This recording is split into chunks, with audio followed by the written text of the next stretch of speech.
চিটাগাংকেই হারিয়ে ফাইনালের টিকিট পেল বরিশাল। আসর জুড়েই ব্যর্থ ছিলেন তাওহিদ হৃদয়। কোয়ালিফায়ারের গুরুত্বপূর্ণ ম্যাচে এসে জ্বলে উঠলেন এই ওপেনার। তার দুর্দান্ত 50-তে 16 বল হাতে রেখেই সহজ জয় পেয়েছেন ফরচুন বরিশাল।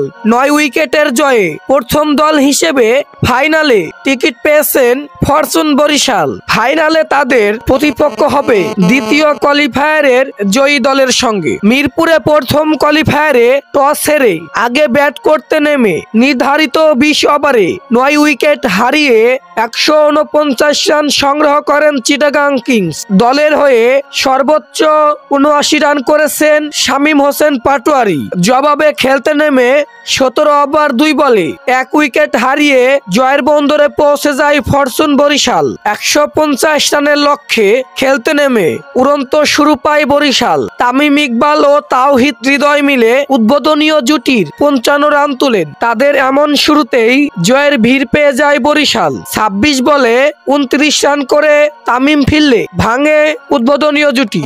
বরিশালের হয়ে এদিন দুর্দান্ত ছিলেন মোহাম্মদ আলী। এ পেসার একাই শিকার করেছেন 5টি উইকেট। তাছাড়াও 2টি করে উইকেট পেয়েছেন কাইল মেয়ার্স।